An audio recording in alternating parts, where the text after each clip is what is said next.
آپ کے جنت میں جانے والے لوگوں میں وہ لوگ شامل ہیں جو اپنے جسم کو دگواتے نہیں ہوں گے. بہت سے لوگ اپنے جسم کو دگوا لیتے ہیں نا، نشان لگواتے ہیں، دگواتے ہیں. کوئی لڑکا ہے لڑکی کا نام، کوئی لڑکی ہے تو لڑکے کا نام، گودا جاتا ہے ان کے جسم کو جو پھر مٹتا نہیں ہے.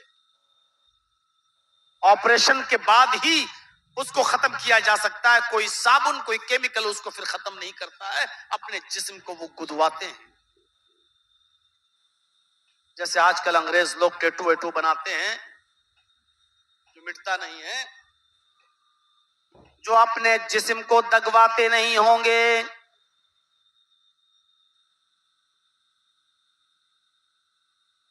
الذین هم لا یتطیرون، جو بدشگونی نہیں لیتے ہوں گے. بدشگونی، بدشگونی جانتے ہو؟ عرب کے اندر ایسی جہالت تھی کہ اہل عرب جب کوئی کام کرتا چاہتے تھے تو اس کام میں مجھے پروفٹ ہوگی یا لاس، فائدہ ہوگا یا نقصان، اس کو جاننے کے لیے وہ کیا کرتے تھے؟ ایک چڑیا، ایک پرندہ وہ پکڑتے تھے اور اس چڑیا کو اڑاتے تھے، ایسے چھوڑ دیتے تھے. جیسے کوئی کبوتر ہے، کوئی فاختہ، کوئی چڑیا ہے ان کے ہاتھ میں، اس کو ایسے پکڑ کے اڑا دیتے تھے. اب وہ رائٹ سائڈ میں اگر گئی، سیدھی طرف اگر جاتی تھی تو یہ کہتے تھے ہم جو کام کریں گے اس میں پروفٹ ہوگا، فائدہ ہوگا. اگر وہ چڑیا بائیں طرف لیفٹ سائڈ میں اڑی تو کہتے تھے ہم یہ کام نہیں کریں گے، ہمیں کام میں نقصان ہو جائے گا. وہ چڑیوں سے بدشگونی لیتے تھے، بدفعل لیا کرتے تھے. نہیں، داہنی طرف چڑیا اڑی تب تو کام ہمارا اچھا ہوگا، اور بائیں طرف اڑ گئی تو ہمارا کام برا ہوگا. جیسے آج کے جاہل لوگ گاڑی چلا رہے ہیں اور اچانک بلی نکل گئی، گزر گئی، گاڑی روک دی. کیوں؟ اب گاڑی نہیں چلائیں گے، کیوں؟ بلی نے راستہ کاٹ دیا. اب اگر ہم سفر کریں گے تو ایکسیڈنٹ ہو جائے گا، کوئی بڑی مصیبت آ سکتی ہے. بلی کے راستہ کاٹ دینے سے بدشگونی لیتے ہیں. کوئی کام ہم نے کیا، پورے ہفتے فائدہ ہوا، منگل کے دن نقصان ہو گیا. دوسرے ہفتے پھر کام کیا، پورے ہفتے فائدہ ہوا، منگل کو پھر نقصان ہو گیا. نہیں نہیں نہیں، پہلے بھی منگل کو نقصان ہوا، اس منگل کو بھی نقصان ہوا. یہ منگل کا دن ہمارے لیے بڑا خراب دن ہے، ہم منگل کے دن کام ہی نہیں کریں گے. اب منگل کے دن ہم کام نہیں کریں گے کیونکہ نقصان ہوتا ہے. اب منگل کے دن کو ہم برا دن سمجھنے لگے. یہ ہے بدشگونی. تو بغیر حساب و کتاب کے جنت میں جانے والے لوگوں میں وہ ہوں گے جو اپنے جسم کو دگواتے نہیں ہوں گے. بغیر حساب و کتاب کے جنت میں جانے والے لوگوں میں وہ بھی ہیں جو بدشگونی نہیں لیتے ہوں گے. اور تیسرا، بغیر حساب و کتاب کے جنت میں جانے والے 70,000 لوگوں میں یہ لوگ بھی شامل ہوں گے. کون؟ الذین هم لا یسترقون، جو جھاڑ پھونک نہیں کرتے ہوں، جھاڑ پھونک نہیں کراتے ہوں گے. کچھ بھی ہو جائے، مولانا صاحب نے جھاڑ دینا، جوائنٹیز ہو جائے پیلیا جھاڑ دینا، کچھ بھی بخار وخار آ جائے ذرا نیم کا پتہ لیا ذرا جھاڑ دینا. ایک بات یاد رکھیے گا مسئلے کی، اگر کوئی شخص بیمار ہے تو اس پر قرآن کی آیتیں، سورہ فاتحہ وغیرہ، معوذتین وغیرہ پڑھ کر دم کیا جا سکتا ہے، جائز ہے. لیکن اگر کوئی شخص یہ بھی نہ کرے اور اللہ پر توکل کرتے ہوئے چھوڑ دے کہ اللہ نے بیمار کیا وہی شفا دے گا، اور صرف یہ کہے کہ اللہ تو ہی بیمار کرتا ہے اور تو ہی شفا دیتا ہے، اللہم اشفی انت الشافی، اے اللہ اس کو شفا دے، اور ایسی شفا دے جو بیماری کے جڑ و نام و نشان کو مٹا دے، اور جھاڑ پھونک نہ کرے، تو یہ اور افضل ہے، یہ اور زیادہ بہتر ہے. تو الذین ہم لا یسترقون، جو جھاڑ پھونک نہیں کرتے ہو. وعلی ربہم یتوکلون، ان 70,000 لوگوں میں جو بغیر حساب و کتاب کے جنت میں جائیں گے، ان میں وہ لوگ بھی شامل ہیں جو صرف اپنے رب کے اوپر بھروسہ کرتے ہوں گے، کسی اور کے اوپر ان کا بھروسہ نہیں ہوگا۔ جب اللہ کے نبی صلی اللہ علیہ وسلم یہ بیان کر رہے تھے تو اسی محفل میں ایک صحابی بیٹھے تھے جن کا نام عکاشہ تھا، جن کا نام عکاشہ ابن محصن تھا۔ عکاشہ اٹھتے ہیں اور کہتے ہیں فدع اللہ لی، اے اللہ کے نبی میرے لیے دعا کیجئے کہ اللہ ان 70,000 لوگوں میں مجھے بھی شامل فرما لے، اللہ ان 70,000 لوگوں میں میرا بھی شمار فرما دے۔ اللہ کے نبی نے فرمایا انت منہم، آئے عکاشہ تم انہی لوگوں میں سے ہو، جو 70,000 لوگ جنت میں جائیں گے تم بھی انہی میں سے ہو۔ یہ سن کر ایک اور صحابی اٹھے اور کہنے لگے اللہ کے نبی میرے لیے بھی دعا کیجئے کہ اللہ ان لوگوں میں مجھے بھی فرما دے۔ اللہ کے نبی فرماتے ہیں اب نہیں، عکاشہ تم پر سبقت لے گیا ہے، عکاشہ نے پہل کی اور عکاشہ کے لیے بول دیا گیا ہے، اب نہیں، عکاشہ سبقت لے گیا ہے۔ یہ بغیر حساب و کتاب کی جنت میں جانے والے لوگ۔ ہم اپنے گریبانوں میں جھانکیں، غور کریں، کیا یہ عمل ہے ہمارے پاس؟ یہ عمل جو ہمیں جنت میں لے جانے والے، کیا یہ عمل ہم کر رہے ہیں؟ کتنا ہم لا الہ الا اللہ کا ورد کرتے ہیں اور کتنے ہم اس کا مطالبہ پورا کرتے ہیں؟ کتنے لوگوں کی موتیں ہوتی ہیں ہماری آنکھوں کے سامنے، کتنے لوگ ہیں جن کی زبان سے لا الہ الا اللہ آخری وقت میں نکلتا ہے؟ غور کیجئے میرے بھائیوں، سوچئے۔ آئیے جنت میں جانے کا ایک راستہ اور ہم آپ کے سامنے رکھتے ہیں، بہت آسان راستہ۔ دیکھیے مسلم شریف کی روایت، ما منکم من احد یتوضؤ فیحسن الوضوء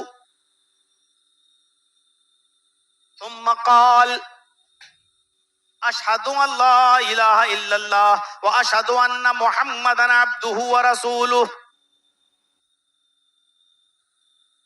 الا فتحت لہ ابواب الجنۃ الثمانیہ۔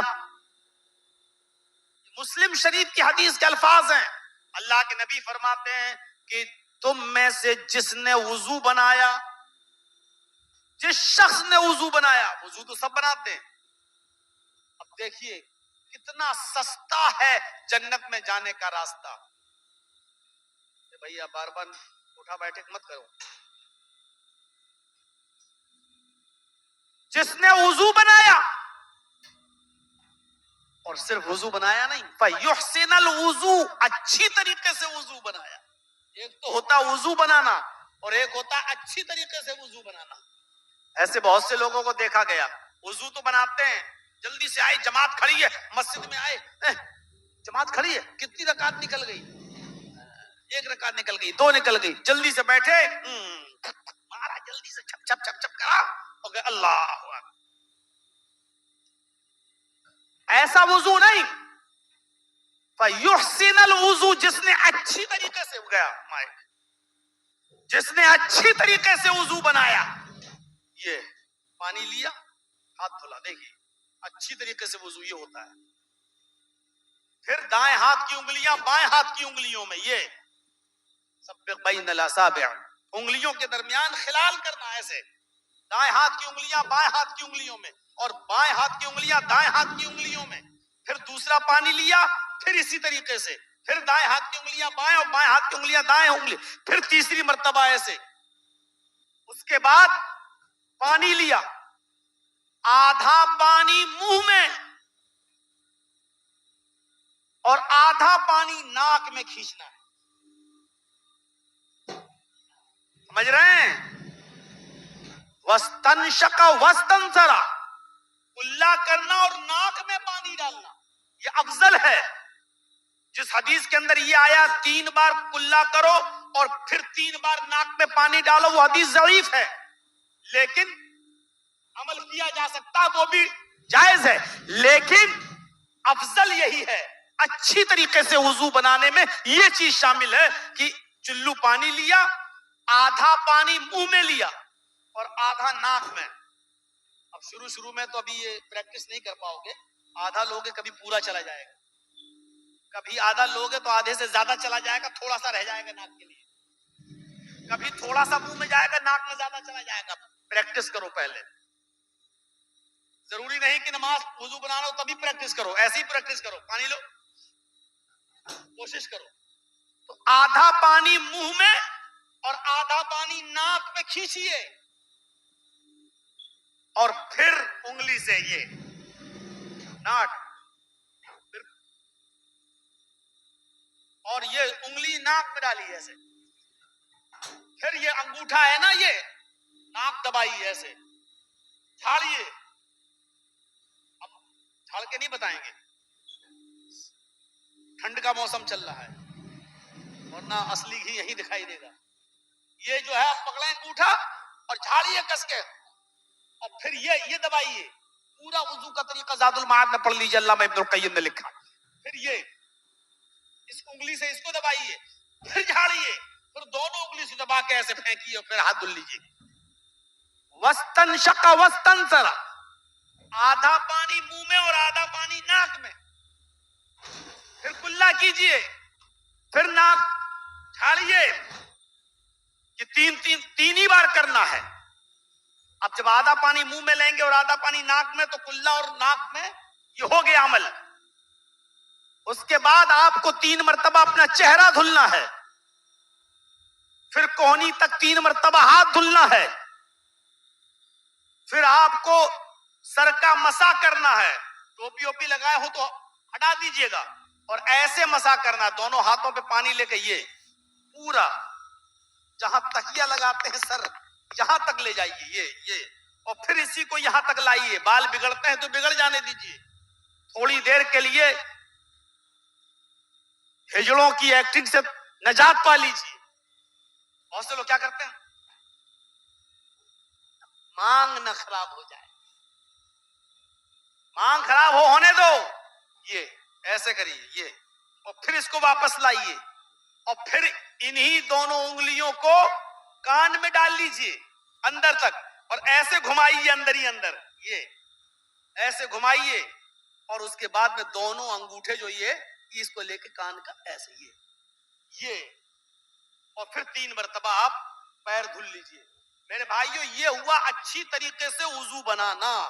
ایسے کر کے بھاگے اللہ اکبر، یہ وضو تو ہے لیکن اچھی طریقے سے وضو نہیں. اور اللہ کے نبی نے جنت میں جانے کا جو راستہ بتایا اس کو اچھے طریقے سے وضو کے ساتھ مشروط کر دیا. فَيُحْسِنَ الْوُضُو، جس نے اچھی طریقے سے وضو بنایا، اور وضو بنانے کے بعد ثم قال، اس نے یہ دعا پڑھی، اشہد ان لا الہ الا اللہ واشہد ان محمدا عبدہ ورسولہ. یہ دعا پڑھ لی، بس اتنی سی دعا.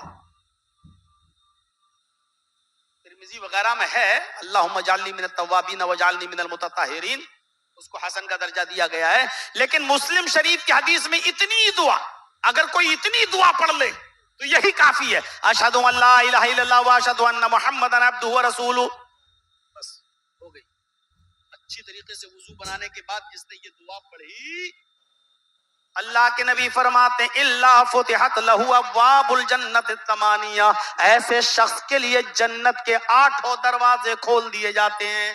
1 نہیں، 2 نہیں، 3 نہیں، جنت کے 8 دروازے ایسے شخص کے لیے کھول دیے جاتے ہیں. یہ ہے جنت میں جانے کا راستہ.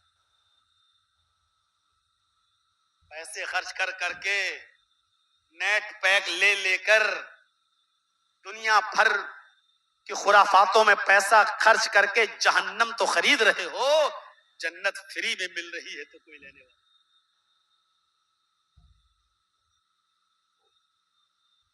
یہ ہے جنت میں جانے کا راستہ. اور 1 دروازہ نہیں، 8 دروازے اس کے لیے کھول دیے جاتے ہیں. جنت میں جانے کا ایک اور راستہ دیکھیے. اب لوگ اسی دنیا میں اسی لیے آئے ہیں تاکہ اس مقام میں پھر پہنچ جائیں جس مقام سے ہمارے باپ آدم کو اور ہماری ماں حوا کو نکالا گیا. ایک اور راستہ دیکھیے، بخاری کی روایت، اذا قال المؤذن اللہ اکبر فقولوا اللہ اکبر اللہ اکبر. جب مؤذن کہے اللہ اکبر، اذان کی آواز جب آئے اور مؤذن جب یہ جملہ ادا کرے اللہ اکبر، تو تم بھی کہو اللہ اکبر۔ جب مؤذن کہے اشہد ان لا الہ الا اللہ، تو تم بھی کہو اشہد ان لا الہ الا اللہ۔ وَإِذَا قَالَ الْمُؤَذِّنُ اشہد ان محمد الرسول اللہ فقولوا اشہد ان محمد الرسول اللہ، اور جب مؤذن کہے اشہد ان محمد الرسول اللہ، تو تم بھی مؤذن کا جواب دو، اشہد ان محمد الرسول اللہ کہو۔ وَإِذَا قَالَ الْمُؤَذِّنُ حَيَّ عَلَى الصَّلَاةِ فَقُولُوا لَا حَوْلَ وَلَا قُوَّةَ إِلَّا بِاللَّهِ، اور جب مؤذن کہے حَيَّ عَلَى الصَّلَاةِ تو تم کہو لا حول ولا قوة الا باللہ۔ جب مؤذن کہے حَيَّ عَلَى الْفَلَاحِ تو تم کہو لا حول ولا قوة الا باللہ۔ پھر جب مؤذن کہے اللہ اکبر تو تم بھی کہو اللہ اکبر، اور جب مؤذن کہے لا الہ الا اللہ تو تم بھی کہو لا الہ الا اللہ۔ جس نے مؤذن کے ان کلمات کو دہرایا ثم قال، اور پھر اذان کے ان کلمات کو دہرانے کے بعد جس نے یہ دعا پڑھ لی، اذان کے کلمات دہرائے، اذان سنی، اذان کے کلمات دہرائے، اور اس کے بعد میں یہ دعا پڑھ لی اللہم رب هذه الدعوة التامة والصلاة القائمة آت محمدا الوسيلة والفضيلة وابعثه مقاما محمودا الذي وعدته۔ جس نے اذان کے بعد یہ دعا پڑھ لی، کلمات دہرانے کے بعد یہ دعا پڑھی، اللہ کے نبی فرماتے ہیں اگر وہ قیامت کے دن جہنم کے دروازے پر بھی کھڑا ہوگا حلت لہو شفاعتی یوم القیامہ، تو قیامت کے دن میری شفاعت اس کے لیے حلال کر دی جائے گی۔ اللہ مجھے اجازت دے گا اے محمد اس بندے کے لیے سفارش کر سکتے ہو، آپ کی سفارش قبول کی جائے گی، اور ایسے شخص کی سفارش کر کے اس کو جہنم کے دروازے سے لا کر جنت کے اندر داخل کر دیا جائے۔